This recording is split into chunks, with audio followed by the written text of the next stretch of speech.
بسم الله الرحمن الرحيم وقل جاء الحق وزهق الباطل إن الباطل كان زهوقا. அளவிலா கருணையும் இணையிலா கிருபையும் உடைய அல்லாஹுவின் திருப்பெயரால் சத்தியம் வந்துவிட்டது, அசத்தியம் அழிந்து விட்டது. திண்ணமாக அசத்தியம் அழியக்கூடியதே. அல்ஹம்துலில்லாஹ் நஹ்மதுஹு வ நஸ்தஈனுஹு வ நஸ்தக்ஃபிருஹு வ நஊது பில்லாஹி மின் ஷுரூரி அன்ஃபுஸினா வ மின் ஸய்யிஆத்தி அஅமாலினா மன் யஹ்திஹில்லாஹு ஃபலா முضில்ல லஹு வ மன் யுض்லில் ஃபலா ஹாதிய லஹு வ அஷ்ஹது அன் லா இலாஹா இல்லல்லாஹு வஹ்தஹு லா ஷரீக லஹு வ அஷ்ஹது அன்ன முஹம்மதன் அப்துஹு வ ரசூலுஹு. يا أيها الذين آمنوا اتقوا الله حق تقاته ولا تموتن إلا وأنتم مسلمون. يا أيها الناس اتقوا ربكم الذي خلقكم من نفس واحدة وخلق منها زوجها وبث منهما رجالا كثيرا ونساء واتقوا الله الذي تساءلون به والأرحام إن الله كان عليكم رقيبا.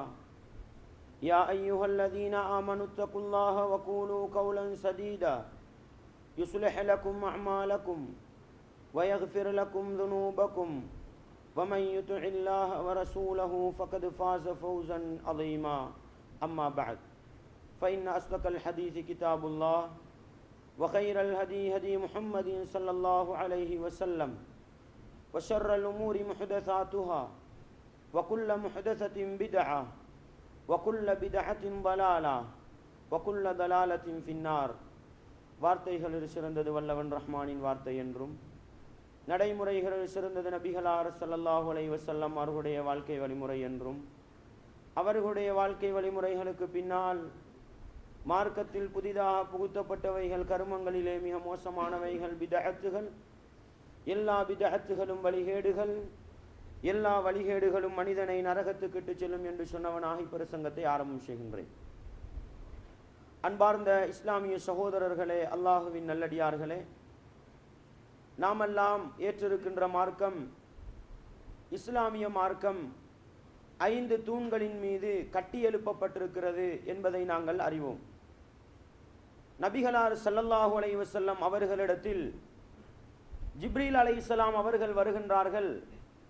அல்லாஹுவின் தூதரே, இஸ்லாத்தை பற்றி எனக்கு சொல்லித்தாருங்கள் என்று கேட்டபொழுது நபிகளார் ஸல்லல்லாஹு அலைஹி வஸல்லம் அவர்கள், இஸ்லாம் என்று சொன்னால் வணக்கத்துக்கு தகுதியானவன் அல்லாஹுவை தவிர வேறு யாரும் இல்லை, முஹம்மது என்பவர் அல்லாஹ்வுடைய தூதர் என்று சாட்சி சொல்வதோடு தொழுகையை நிலைநாட்டுவதும், ஜகாத்து கொடுப்பதும், ரமதான் மாதத்தில் நோன்பு பிடிப்பதும், காபத்துல்லாவை தரிசித்து ஹஜ்ஜி செய்வதும் என்ற செய்தியை நபிகளார் ஸல்லல்லாஹு அலைஹி வஸல்லம் அவர்கள் படித்து கொடுக்கின்றார்கள். அன்பார்ந்த இஸ்லாமிய சகோதரர்களே, அல்லாஹுவின் நல்லடியார்களே, இந்த செய்தியின் மூலம் நபிகளார் ஸல்லல்லாஹு அலைஹி வஸல்லம் அவர்கள் ஒரு மனிதன் உண்மையான முஸ்லிமாக மாற வேண்டுமாக இருந்தால், அவன் இஸ்லாத்தை கடைபிடித்து நடக்க வேண்டுமாக இருந்தால், அவன் இந்த 5 அம்சங்களையும் ஏற்று நடக்க வேண்டும் என்ற ஒரு செய்தியை நபிகளால் சொல்லிக் கொடுக்கிறார்கள். அந்த 5 அம்சங்களுள் முதல் விடயமாக இருப்பது அல்லாஹுவை பற்றிய நம்பிக்கை. முஹம்மது நபி ஸல்லல்லாஹு அலைஹி வஸல்லம் அவர்களை அல்லாஹ்வுடைய தூதராக ஏற்று நடக்கிற அந்த கடமை. இந்த 2ம் கொள்கையோடு சார்ந்தது முதலாவது விடயமாக இருக்கிறது. இரண்டாவது விடயம், அதற்கு பின்னால் இருக்கிற 4 விடயங்களையும் நாங்கள் எடுத்து நோக்கினால் 4ம் வணக்க வழிபாடுகளோடு மனிதனுடைய செயற்பாடுகளோடு சம்பந்தப்படுகிறது. அந்த 4 வணக்கங்களை நாங்கள் எடுத்து நோக்கினால், தொழுகை இருக்கிறது, ஒரு நாளைக்கு 5 நேரம் அவன் நிறைவேற்றி ஆக வேண்டும். ஜக்காத்தை பொறுத்தவரையில் பொருளாதார வசதி படைத்தவர்கள் சாதாரணமாக சுமாராக ஒரு 10.5 பவுன் தங்கத்தின் பெறுமதியான சொத்து யாரிடத்தில் இருக்கிறதோ அந்த சொத்துக்கு மேல் மிச்சமாக இருப்பவர்கள் எல்லாம் ஜக்காத் என்ற கடமைக்கு உள்வாங்கப்படுகிறார்கள். நோன்பை பொறுத்தவரையில் வருடத்தில் 12 மாதங்கள் இருக்கின்றன. அந்த 12 மாதங்களில் ரமதான் மாதம் என்ற அந்த மாதத்தில்தான் இந்த நோன்பு என்ற கடமையை மனிதன் நிறைவேற்ற வேண்டி இருக்கிறது. ஹஜ்ஜை பொறுத்தவரையில் துல்ஹிஜ்ஜா மாதத்தின் குறிப்பிட்ட சில நாட்களில் காபத்துல்லா என்ற அந்த ஆலயத்தை நோக்கி சென்று வசதி படைத்தவர்கள் செய்கிற ஒரு கடமை ஹஜ்ஜுடைய கடமை. அன்பார்ந்த இஸ்லாமிய சகோதரர்களே, இந்த 4 வணக்கங்களை நாங்கள் எடுத்து நோக்கினால் அதிலே ஒரு சாதாரணமாக ஒரு மனிதனுடைய வாழ்க்கையோடு நெருங்கிய தொடர்பு உள்ளது. நெருங்கி சம்பந்தப்பட்டிருப்பது எது என்று பார்த்தால் தொழுகையும் அதற்கு அடுத்தபடியாக ஜக்காத்தும் தான் இருக்கிறது. தொழுகையை பொறுத்தவரையில் அதற்கு கால நேரம் என்பது கிடையாது, ஒவ்வொரு நாளும் தொழுதாக வேண்டும். அதே போன்றுதான் ஜக்காத்தை பொறுத்தவரையில் அது இந்த நேரத்தில் தான் கடமையாகும், இந்த நேரத்தில் கடமை இல்லை என்பதில்லை. எப்பொழுது இவனுக்கு அந்த பொருளாதார வசதி வந்து விடுகிறதோ அந்த கட்டத்திலிருந்து அவனுக்கு என்ன ஆரம்பித்து விடுகிறது, ஜக்காத்து ஆரம்பித்து விடுவதை நாங்கள் பார்க்க முடிகிறது. அதிலே நாங்கள் விவசாய பகுதியை எடுத்துக்கொண்டால் எப்பொழுது அவன் விவசாயத்தை அறுவடை செய்கிறானோ அப்பொழுதே அவனுக்கு ஜக்காத் கடமையாகி விடுவதை பார்க்கலாம். அதே போன்று புதையல்களோடு சம்பந்தப்பட்ட பூமியில இருக்கக்கூடிய அந்த புதையல்களை தோண்டி எடுக்கிற சந்தர்ப்பம் உடனடியாக அவனுக்கு ஜக்காத் கடமையாகுவதை பார்க்கலாம். இப்படி தொழுகையை பொறுத்தவரையிலும் ஜக்காத்தை பொறுத்தவரையிலும் ஒரு மனிதனுடைய வாழ்க்கையோடு சேர்ந்திருக்கக்கூடிய ஒரு நிலையை நாங்கள் பார்க்கிறோம். அன்பார்ந்த இஸ்லாமிய சகோதரர்களே, குர்ஆனை நாங்கள் எடுத்து நோக்கினால் குர்ஆனிலே தொழுகையை பற்றி அல்லாஹ் பேசுவதை பார்க்கலாம், ஜக்காத்தை பற்றி பேசுவதை பார்க்கலாம். சுருக்கம் என்ன தெரியுமா, எங்கெல்லாம் அல்லாஹ் தொழுகையை பற்றி பேசுகின்றானோ அந்த இடத்திலெல்லாம் ஜக்காத்தையும் பேசுவதை நாங்கள் பார்க்கலாம். எப்படியெல்லாம் இந்த தொழுகையையும் ஜக்காத்தையும் குர்ஆன் எங்களுக்கு சம்பந்தப்படுத்தி சொல்கிறது, அதற்கு ஒரு சில எடுத்துக்காட்டுகளை பார்ப்பதாக இருந்தால் சூரத்துல் பக்கராவுடைய 2வது வசனத்தை பார்க்கலாம். இறையச்சம் உள்ள மனிதர்கள் யார், அவர்களுக்குரிய வரைவிலக்கணத்தை அல்லாஹ் தொடர்ந்து சொல்கிறான். அதிலே முதலாவதாக அல்லதீன யுமினூன பில் கைபி, அவர்கள் மறைவானவற்றை நம்புவார்கள். கண்ணால பார்த்ததை மட்டும் நம்புறவன் அல்ல மூமின், மறைவானவற்றையும் எங்களுடைய கண் பார்வைகளுக்கு அப்பால் பட்டு சிந்தனைகளுக்கு அப்பால் பட்டு அல்லாஹ் சொல்லிவிட்டான் என்பதற்காக நம்பக்கூடிய மறைவான விஷயத்தை நம்புவார்கள். அடுத்ததாக அல்லாஹ் சொல்லி காட்டுகிறான் வயுகீமூன ஸலா, அவர்கள் தொழுகையை நிலைநாட்டுவார்கள். வயூது வமிம்மா ரஸக்னாஹும் யுன்ஃபிகூன், அவர்களுடைய பொருளாதாரத்திலிருந்து அல்லாஹ் வழங்கியவற்றிலிருந்து செலவழிப்பார்கள் என்ற செய்தியையும் இறையச்சம் உள்ளவர்களுக்குரிய பண்பாக சொல்வதை பார்க்கிறோம்.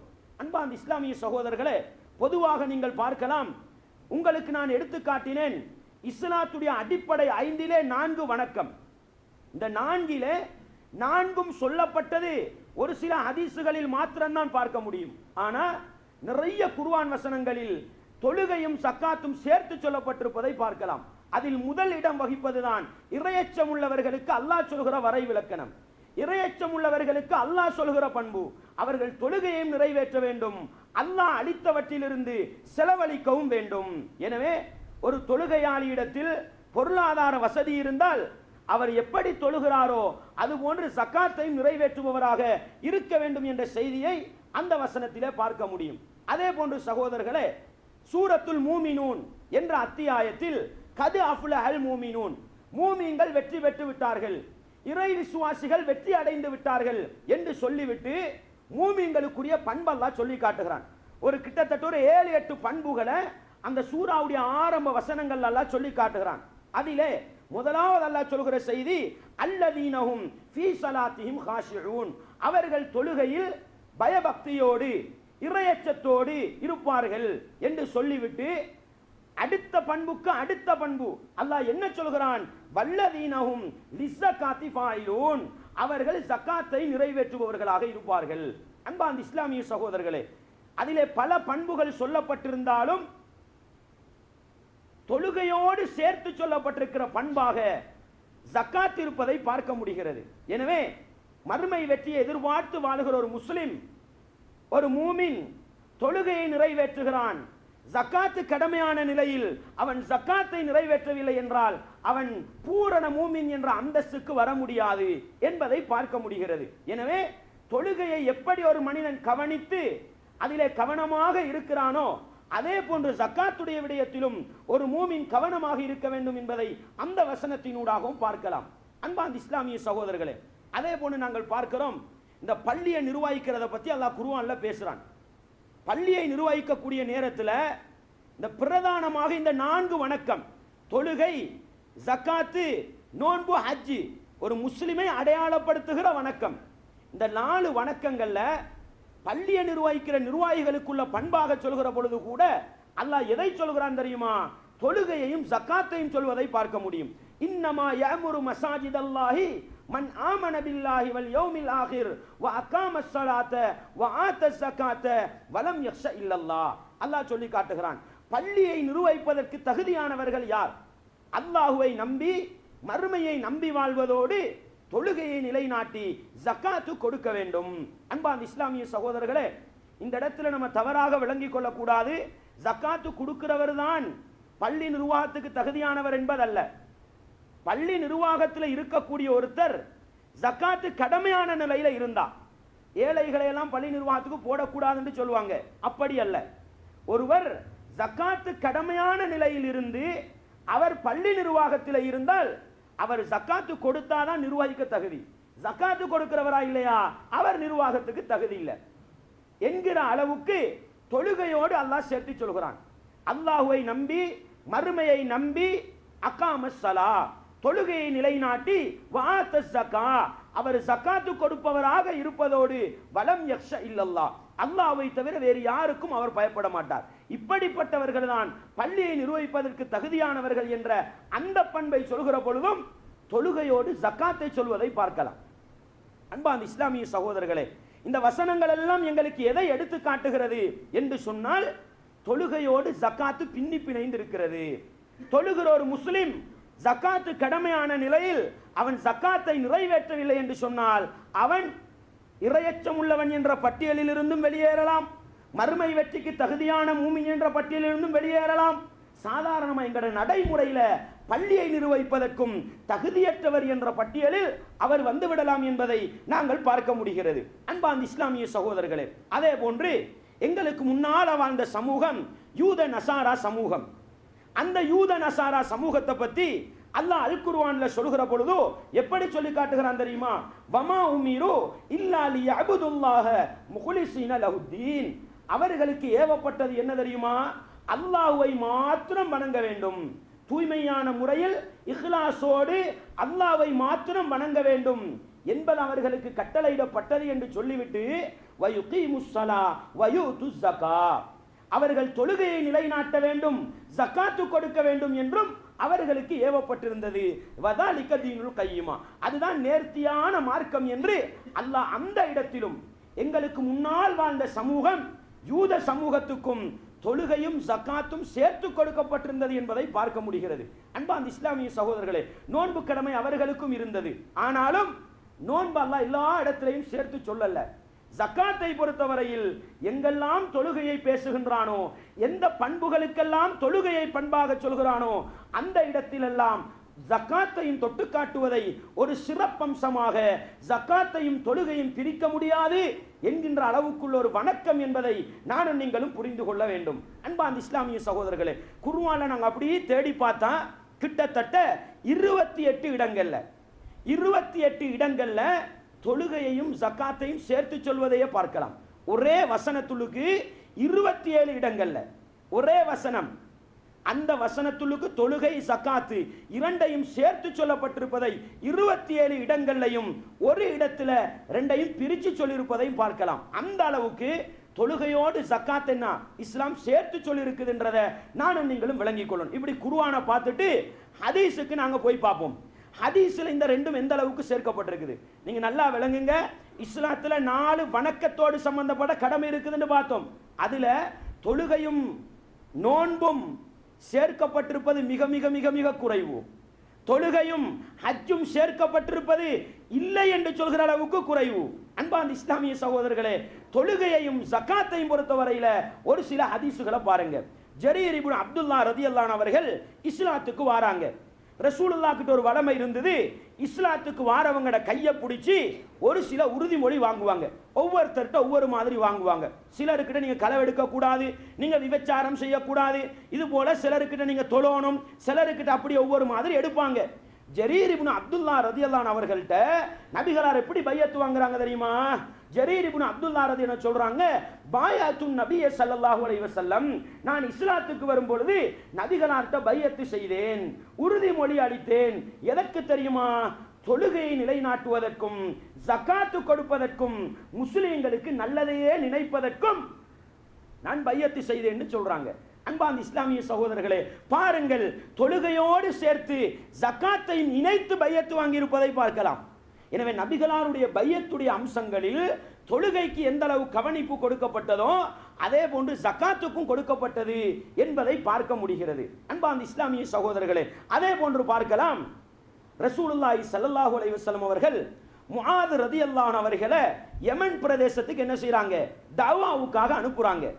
அனுப்பக்கூடிய நேரத்தில் நபிகளார் ஸல்லல்லாஹு அலைஹி வஸல்லம் அவர்கள் அவங்கள்ட்ட சொல்லி அனுப்புறாங்க, நீங்க முதலாவது அவர்கள்ட்ட போனா, நீங்க போறது வேதக்காரர்கள்ட்ட, யூத நசாராக்கள்கிட்ட போறீங்க, அவர்களிடத்தில் நீங்க போனா அவர்களை முதலாவது அழைக்க வேண்டியது, வணக்கத்துக்கு தகுதியானவன் அல்லாஹ்வை தவிர வேறு யாரும் இல்லை, முஹம்மது என்பவர் அல்லாஹ்வுடைய தூதர் என்று சாட்சி சொல்வதன் பக்கம், கொள்கையின் பக்கம். அதுதான் எந்த இடத்துக்கு போனாலும் தஅவாவுடைய முதல் படித்தரம்.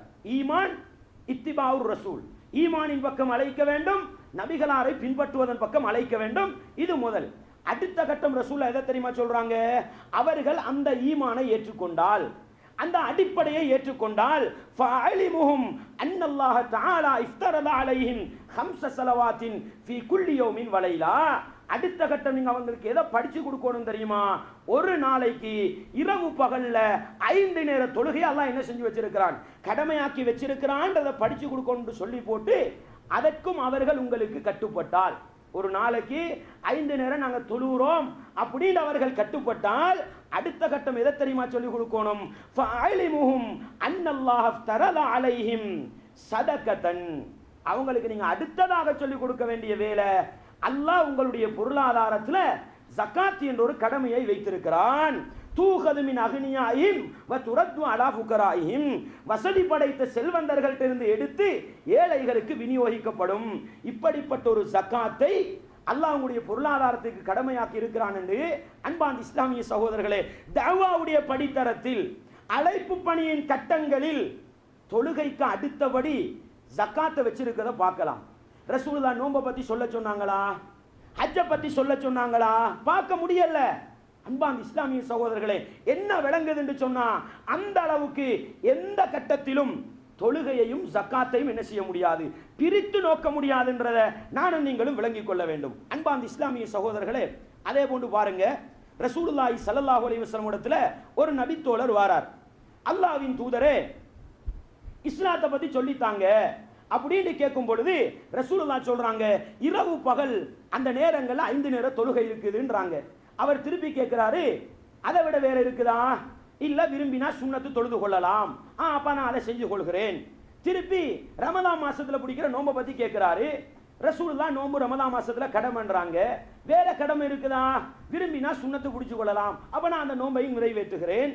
அடுத்த கட்டம் ரசூலுல்லாஹி ஸல்லல்லாஹு அலைஹி வஸல்லம் அவங்க ஜகாத்தையும் எடுத்து சொல்கிறார்கள். அவர் கேட்கிறாரு, இந்த ஜகாத் என்ற கடமையை விட வேற ஏதாவது பொருளாதாரத்தில் இருக்குதா? விரும்பினா சதக்கா கொடுத்து கொள்ளலாம்.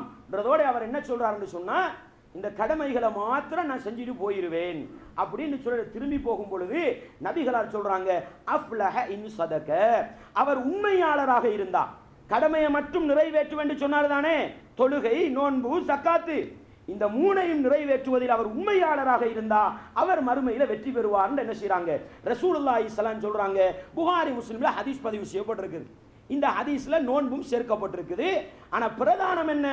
நாங்க குர்ஆன் வசனங்கள் ஏனைய ஹதீஸ்கள்ல பார்த்த மாதிரி மறுமை வெற்றி ஒரு மனிதன் குறிப்பிட்டு ஆசைப்படுவதாக இருந்தால் தொழுகையோடு அவன் ஜகாத்தையும் சேர்க்க வேண்டிய கடமை இருக்குதுன்றதை நாங்கள் என்ன செய்கிறோம், இந்த ஹதீஸின் மூலமும் புரிந்து கொள்ள முடிகிறது. அன்பார்ந்த இஸ்லாமிய சகோதரர்களே, இப்படி ரசூலுல்லாஹி ஸல்லல்லாஹு அலைஹி வஸல்லம் அவர்கள் அவர்களுடைய ஹதீஸுகளிலும் தொழுகையும் ஜகாத்தையும் சேர்த்து சொல்லி இருக்கிறத பார்க்கலாம். இன்னொரு ஹதீஸ்ல பாருங்க, ரசூலுல்லாஹி ஸல்லல்லாஹு அலைஹி வஸல்லம் அவர்கள் இப்படி சொல்றாங்க,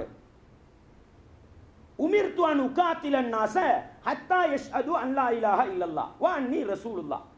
ரசூலுல்லாஹ் சொல்றாங்க, மனிதர்கள் வணக்கத்துக்கு தகுதியானவன் அல்லாஹுவை தவிர வேறு யாரும் இல்லை, முஹம்மதாகிய நான் அல்லாஹ்வுடைய தூதர் என்று சாட்சி சொல்லும் வரையில் மனிதர்களோடு யுத்தம் செய்ய நான் ஏவப்பட்டிருக்கிறேன்.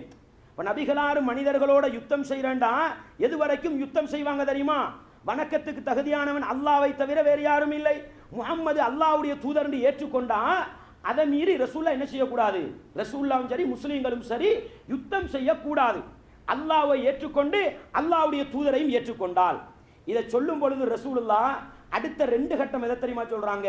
வயுகீமுஸ் ஸலா, அவர்கள் தொழுகையை நிலைநாட்டும் வரைக்கும், வயூது ஸகா, அவர்கள் ஸகாத்தை கொடுக்கும் வரைக்கும் அவர்களோடு யுத்தம் செய்ய நான் ஏவப்பட்டிருக்கிறேன்.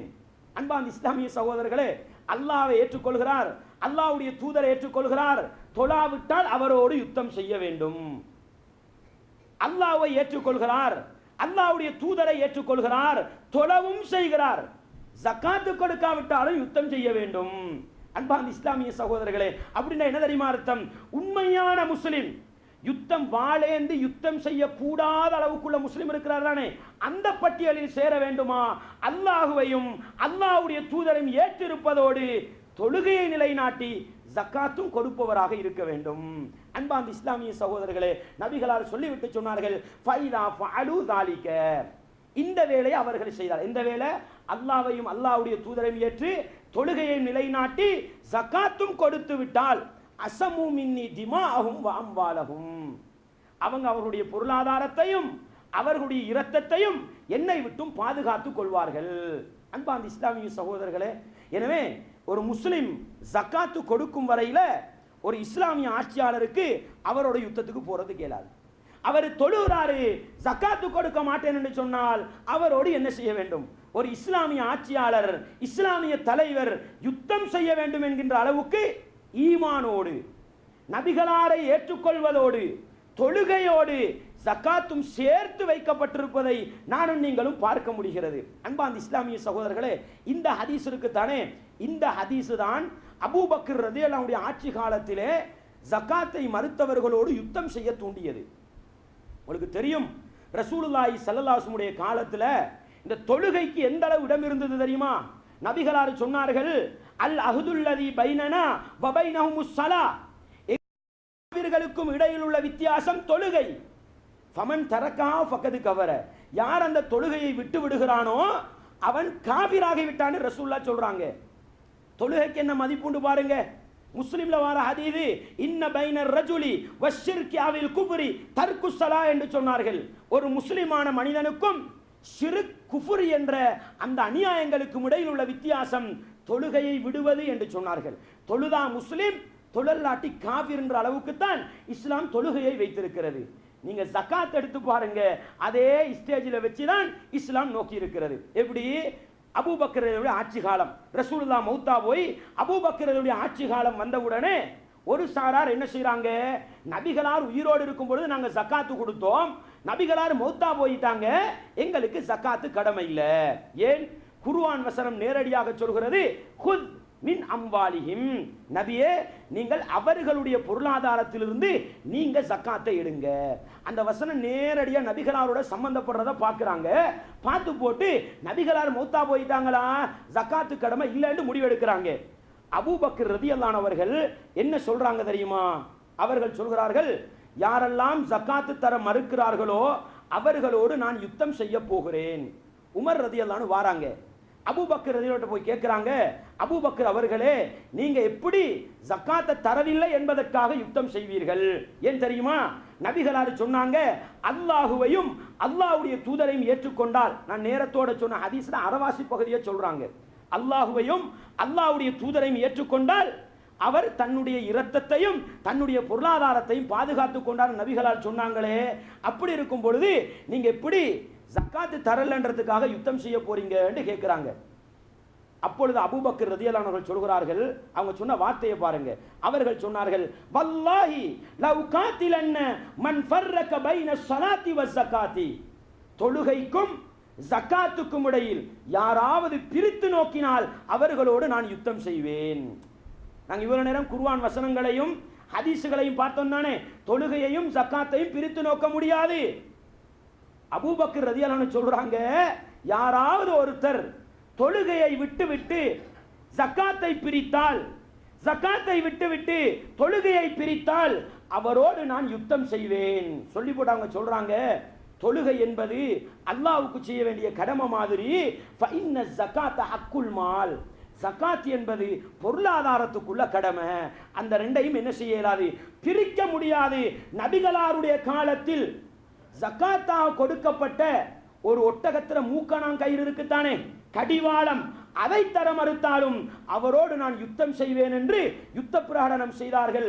உமர் ரலியல்லாஹு அன்ஹு சொன்னார்கள், அல்லாஹ் அபூபக்கருடைய உள்ளத்தை விரிவுபடுத்தி வைத்தான், அது உண்மை என்பது பிறகு எனக்கு விளங்கியது என்று சொன்னாங்க. அன்பார்ந்த இஸ்லாமிய சகோதரர்களே, புகாரி முஸ்லிம்ல ஹதீஸ் பதிவு செய்யப்பட்டிருக்குது. பாருங்க, தொழுகையை விட்டவனுக்கு இஸ்லாம் காஃபிர் என்ற தீர்ப்பை சொல்லுது. அதே மாதிரி ஒரு நிலையை பார்க்கிறோம். ஜகாத்து கொடுக்க மறுத்தால் அவரும் என்ன செய்கிறாரு, இஸ்லாத்தை விட்டு முர்த்தத்தா போறாரு. அவரோடு ஆட்சி தலைவர் யுத்தம் செய்ய வேண்டும் என்கின்ற அளவுக்கு தொழுகையோடு சேர்ந்த பின்னி பிணைந்த ஒரு வணக்கமாக இருப்பதை நாங்கள் பார்க்க முடியும். அன்பார்ந்த இஸ்லாமிய சகோதரர்களே, இந்த மறுமை தண்டனை இருக்குத்தானே, மறுமை தண்டனையை நாங்கள் எடுத்து நோக்குவோம். எடுத்து நோக்கினா கூட நோம்புக்கு சிறப்பு வருது, ஹஜ்ஜிக்கு சிறப்பு வருது, மறுமையில வெற்றி இருக்குதுன்னு வருது. ஜக்காத்தையும் தொழுகையும் நீங்க எடுத்து நோக்கினா சிறப்பு ஒரு பக்கம், தொழாதவருக்கு ஜக்காத்து கொடுக்காதவருக்கு மறுமை தண்டனை இருக்கிறது இன்னொரு பக்கம். எப்படி வருது? ரசூலுல்லாஹி ஸல்லல்லாஹு அலைஹி வஸல்லம் அவர்கள் அல்லாஹ் அல் குர்ஆனிலே சொல்லி காட்டுகிறான், ஃபவைலுல் லில் முஸல்லீன், தொழக்கூடியவர்களுக்கு நாசம் இருக்கிறது, வயல் என்ற நரக ஓடை இருக்கிறது. அல்லதீனஹும் அன் ஸலாத்திஹிம் சாஹூன், அவர்கள் தொழுகையில் பொடுபோக்கு செய்தவர்கள். யாரு? தொழுகையில பொடுபோக்கு செய்தவர்களுக்கு மறுமையில நரகம் இருக்குதுன்னு அல்லாஹ் எச்சரிக்கை பண்றான். மா சலக்கக்கும் ஃபீ ஸகர், நரகவாசிகளை எல்லாம் நரகத்துல போட்ட பிறகு அவர்களை பார்த்து கேட்கப்படுமாம், நீங்க சக்கர் என்ற நரகத்துக்கு என்னத்துக்கு வந்தீங்க? அப்படி கேட்கும்போது அவங்க சொல்ற பதில் என்ன தெரியுமா? காலு லம் நக்கும் மினல் முஸல்லீன், நாங்கள் தொழுபவர்களாக இருக்கவில்லை. இப்படி தொழாதவர்களுக்கு நரகம் என்ற செய்தியை ஹதீசுகள்ல நாங்க பார்க்கிறோம். அதே போன்று நீங்க ஹதீசுகள்ல போய் தேடினா குர்ஆன் வசனத்தை பார்த்தா, வல்லதீன யக்னிதுன ஸஹப வல் ஃபித்தத வலா யுன்ஃபிகூனஹா ஃபீ ஸபீலில்லாஹ், அல்லாஹ் சொல்லி காட்டுகிறான், தங்கங்களையும் வெள்ளியையும் அல்லாஹ்வுடைய பாதையில் செலவழிக்காமல் பாதுகாத்து வைத்திருப்பவர்கள் இருக்கிறார்கள் அல்லவா, ஃபபஷ்ஷிருஹும் பிஅதாபின் அலீம், அவர்களுக்கு கடுமையான வேதனை இருக்குது என்பதை நபியே நீங்கள் எச்சரிக்கையாக சொல்வீராக. என்ன தண்டனை? யௌம யுஹ்மா அலைஹா ஃபீ நாரி ஜஹன்னம் ஃபதுக்வா பிஹா ஜிபாஹும் வஜுனூபுஹும் வதுஹூருஹும் ஹாதா மா கனஸும் லிஅன்ஃபுசிக்கும் ஃபதூகு மா குன்தும் தக்னிசூன். அவர்கள் உலகத்தில் ஜகாத்து கொடுக்காமல் சேமித்து வைத்தார்கள் அல்லவா, அந்த தங்கம் வெள்ளி எல்லாம் அல்லாஹ் சேர்த்து நரக நெருப்புல சூடு காட்டுவானாம்.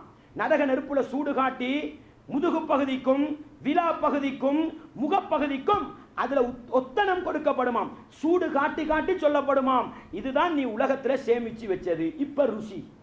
அன்பார்ந்த இஸ்லாமிய சகோதரர்களே, எப்படி தொழுகைக்கு நரக எச்சரிக்கை வந்திருக்கிறதோ அதே போன்று பார்க்க முடிகிறது. ஜகாத்துக்கும் அல்லாஹ்வுடைய பாதையில் பொருளாதாரத்தை செலவழிக்காதவர்களுக்கும் நரக தண்டனை எச்சரிக்கை செய்யப்படுவதை நானும் நீங்களும் பார்க்க முடிகிறது. எனவே அன்பார்ந்த இஸ்லாமிய சகோதரர்களே, அல்லாஹுவின் நல்லடியார்களே, சாதாரணமாக நான் ஏன் இந்த அளவுக்கு தொழுகைக்கும் ஜகாத்துக்கும் உள்ள நெருக்கத்தை எடுத்து சொன்னேன் என்று சொன்னால், முஸ்லிம்கள் ஒரு சாரார் இருக்கிறாங்க, அவர்களுக்கு தொழுகைய கணக்கே இல்லை, அவர்களுக்கு தொழுகைய கணக்கே இல்லை. அவங்க ஜக்காத்து கொடுக்காடி பரவாயில்ல, ஏன் அவங்க தொழுகையே இல்லை, ஃபெஸ்டுக்கே அவுட். அவங்க ஜக்காத்து கொடுத்து என்ன பயன் இருக்குது? இன்னொரு கூட்டம் இருக்கிறாங்க, என்ன தெரியுமா? தொழுகையில் அவங்க முதல்ல சப்புல தான், 5 நேரம் தொழுகிறதுல அவங்க நல்ல மனிதர்கள், ஆனா ஜக்காத்தை கணக்கு பார்த்து கொடுக்க மாட்டாங்க. அன்பார்ந்த இஸ்லாமிய சகோதரர்களே, தொழாதவன் ஜக்காத்து கொடுத்தால் அதுல பயன் இல்லை. ஏன்? தொழுகை இல்லை என்றால் அவன்கிட்ட இஸ்லாம் இல்லைன்னு இஸ்லாம் சொல்லிட்டு, தொழுகிற ஒரு மனிதர் ஜக்காத்து கொடுக்காமல் இருக்கலாமா? இங்க எல்லாருக்கும் இருக்கிற ஒரு பிரச்சனை என்ன தெரியுமா? ரசூலுல்லாஹ்வுடைய காலத்துல விரும்பியோ விரும்பாமலோ ஜக்காத்து கொடுத்தாங்க. இஸ்லாமிய கிலாபத் இருக்கிற காலத்துல விரும்பியோ விரும்பாமலோ ஜக்காத்து கொடுத்தாங்க. ஏன்? இஸ்லாமிய ஆட்சி தலைவர் அந்த பிரதேசத்துக்குள்ள கவர்னர் என்ன செய்வாரு? ஒரு குரூப்பை போட்டுடுவார். வல் ஆமிலீன அலைஹா, அந்த ஜக்காத்தை எடுத்து அதை கணக்கு பார்த்து ஏழை எளியவர்களுக்கு பங்கு வைக்கிறதுக்கு ஒரு கூட்டம் இருக்குது. அந்த கூட்டம் என்ன செய்வாங்க, பொருளாதார ஓர்டர் படி அப்படி போய் ஜக்காத்தை வசூலிச்சுக்கிட்டு வந்துடுவாங்க. இன்றைக்கு என்ன நிலைமை, உங்களோட பொருளாதாரம் எவ்வளவுன்னு உங்களுக்கு தான் தெரியும். இஸ்லாமிய கவர்மெண்ட் இருந்தா அப்படி வைக்க இயலாது, விளங்குதா? இஸ்லாமிய கவர்மெண்ட் இருந்தா உங்களோட பொருளாதாரம் என்ன, உங்களோட வரவு என்ன, உங்களோட செலவு என்ன எல்லாம் அங்க இருக்கும். நீங்க விரும்பியோ விரும்பாமலோ உங்களோட வீட்டு முன்னுக்கு வந்து நிப்பாரு டைம் ஆகும் பொழுது ஜக்காத்தை வசூலிக்கிறதுக்கு. அல்லாஹ் பயந்து ஏதோ கொடுத்துடலாம்னு சொல்லுங்களேன். இன்றைக்கு என்ன நிலைமை தெரியுமா, அப்படி ஒரு இஸ்லாமிய ஆட்சி இல்லை. அதுக்கு ஒரு ஆமிலீன அலைஹா என்று சொல்லப்படுகிற ஜக்காத்தை வசூலித்து விநியோகம் செய்யறதுக்கான ஒரு குரூப்பு இல்லை. அதனால என்ன தெரியுமா செய்யணும், நாங்க தான் முடிவெடுக்கணும். ஏண்ட பொருளாதாரத்துக்கு ஜக்காத்து கடமை இருக்கிறதா, ஏண்ட பொருளாதாரம் ஜக்காத்து கொடுக்க தகுதியானதா இல்லையா?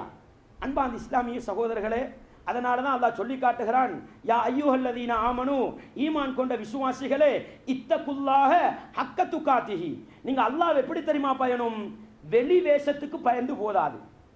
வெளி வேஷத்துக்கு தொப்பி இருக்குது, தாடி இருக்குது, ஜுப்பா போட்டிருக்கிறோம், கரண்டை காலுக்கு மேல ட்ரௌசரு, இந்த வெளி வேஷம் மட்டும் எங்களை இரையச்சம் உள்ளவன் காட்டாது. ஹக்க துகாத்திஹி, உண்மையான இரையச்சம் உள்ளவனாக இருக்க வேண்டுமா?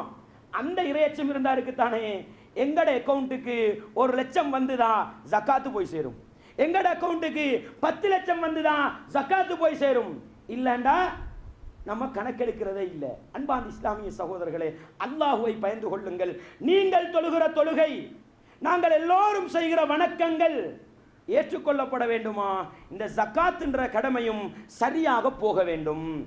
குறைஞ்ச மட்டம் 10.5 பவுண்ட பொறுமதி, கிட்டத்தட்ட ஒரு 5 லட்சம் 5.5 லட்சம் இருந்தா அவர பேசிக்கு ஜக்காத்தை சுமக்கக்கூடியது. அவர் வரக்கூடியது போகக்கூடியது கணக்கு பார்த்து ஜக்காத்தை கணக்கா என்ன செய்யணும், கொடுத்து கொண்டிருக்கணும். அன்பாந்த இஸ்லாமிய சகோதரர்களே, எனவே இந்த தலைப்புடைய நோக்கம் என்னவென்று சொன்னால், தொழுகையாளிகளாக இருப்பவர்கள் ஜக்காத்து கொடுக்கிற மனிதர்களாக மாற வேண்டும். அப்பொழுதுதான் பரிபூரணமான முஸ்லிம், மறுமை வெற்றிக்குரிய முஸ்லிம், உண்மையான மூமின், பள்ளியை நிர்வகிக்க தகுதியானவர் என்ற பட்டியல் எல்லா வழிவகைகளிலும் பேர் பதித்துக் கொள்ளலாம். எனவே அன்பாந்த இஸ்லாமிய சகோதரர்களே, தொழுகையின் முக்கியத்துவத்தை, தொழுகையின் சிறப்பை விளங்கி இருக்கிற நாங்கள் அதே மட்டத்தில் வைத்து ஜக்காத்தின் சிறப்பை விளங்கி கொண்டு அந்த ஜக்காத்து கடமையை சரியாக நிறைவேற்றுகின்ற நல்ல மனிதர்களாக வாழ்ந்து உண்மையான முஸ்லிம்களாக வாழ்ந்து மரணிக்க நானும் நீங்களும் முயற்சி செய்ய வேண்டும். வல்லவன் ரஹ்மான் எனக்கும் உங்களுக்கும் துணை புரிய வேண்டும். வாஹிரு தஅவானா அனில் ஹம்துலில்லாஹி ரப்பில் ஆலமீன்.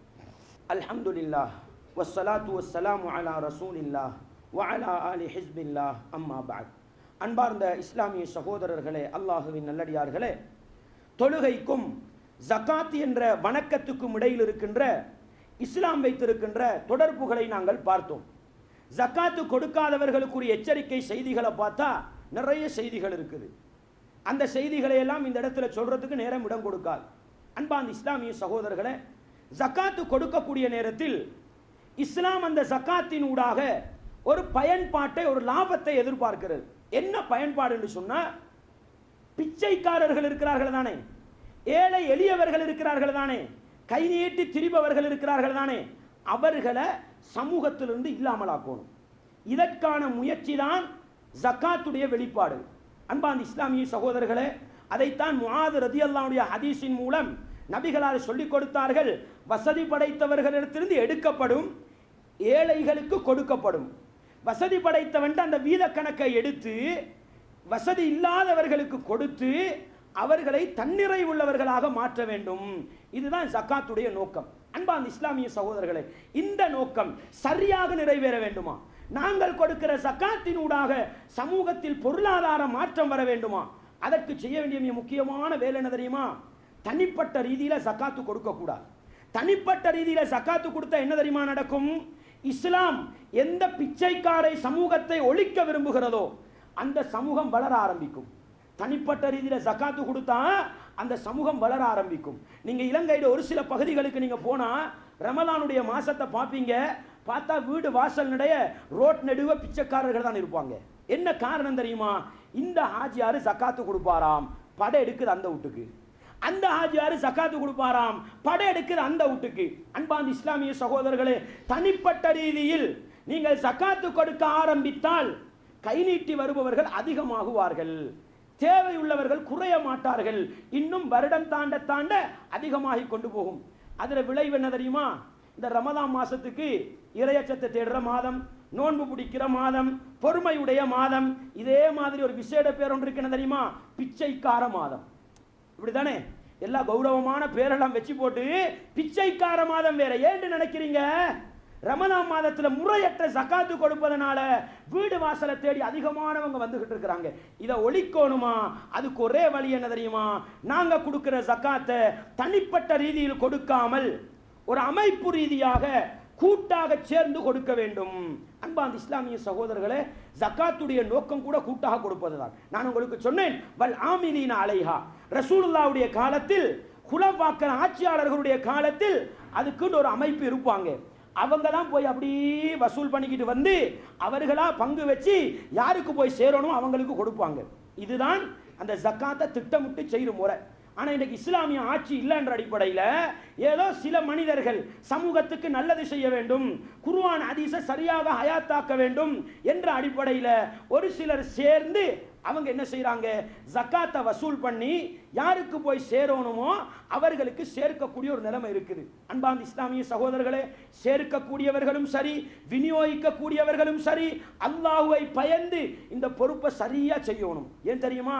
ஜக்காத்து கொடுக்கிறவர் கொடுக்கலாண்டா அவர் மட்டும்தான் அல்லாட்ட மாட்டிக்கொள்வாரு, அவர் மட்டும்தான் அல்லாட்ட மாட்டிக்கொள்வாரு. நீங்க 10 பேர் சேர்ந்து 10,000 பேர் ஜக்காத்தை சேர்த்து இதை சரியா செய்யலன்னு சொன்னா 10,000 பேர் பாவத்தை நீங்க சுமக்கவாகும். மறுமையில ஏழுமா? எங்கட பாவத்தை சுமக்கிறதே பெரிய பாடு. எனவே ஏதோ அல்லாஹுவை பயந்து சிலர் முன்வந்து இந்த ஜக்காத்துடைய வேலையை சரியாக செய்யணும். சமூகத்தில் உள்ள கஷ்டவாளிகளை இனம் கண்டு அவர்களை பொருளாதார மட்டத்தில் உயர்த்த வேண்டும் என்பதற்கான ஒரு ஏற்பாடாக சில இடங்கள்ல அல்லாஹ்வை பயந்து முறையாக கூட்டு ஜக்காத் என்ன செய்யறாங்க? செய்து கொண்டிருக்கிறாங்க. நீங்க தனிப்பட்ட ரீதியில் இந்த ஜக்காத்தை கொடுத்து பிச்சைக்கார சமூகத்தை அதிகரிக்க செய்யாம இந்த கூட்ட அல்லாஹ்வை பயந்து கூட்டா கொடுக்கிறவங்க இருக்கிறாங்களே அவர்கள்ட்ட போய் உங்களோட ஜக்காத் ஒப்படைங்க. நீங்க யாரையாவது சிபாரிசு பண்ணணுமா அந்த கஷ்டவாளியையும் சிபாரிசு பண்ணுங்க. அப்ப நிறுவன அமைப்புல, ஒரு சமூக அமைப்புல, ஒரு கூட்டமைப்புல அவர் பராமரிக்கப்படுவார். அவருடைய பொருளாதாரம் வளர்வதற்கும் பாதுகாக்கப்படுவதற்கும் இந்த கூட்டமைப்புகள் காரணமாக இருக்கும். அதே நேரம் ஒன்றை விளங்கிக்கோங்க, ஒரு சிலர் ஜக்காத்தை சேர்க்கிறோம்னு சேர்க்கிறாங்க, அவங்களோட வங்கியை போய் பார்த்தா கோடிக்கணக்க தாங்கி நிற்குது ஜக்காத்து சல்லி.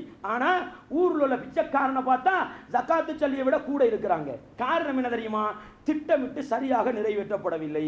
எனவே நீங்க பாருங்க, ஜக்காத்தை தேடுறவங்க, திரட்டுறவங்க, அதை விநியோகிக்கிறவங்களை பாருங்க, முறையாக செய்யறாங்களா? அவர்களின் மூலம் சமூகத்தில் மாற்றம் வந்திருக்குதா? அப்படிப்பட்ட நல்ல மனிதர்கள்ட்ட கொண்டு போய் உங்களோட ஜக்காத்தை கொடுங்க.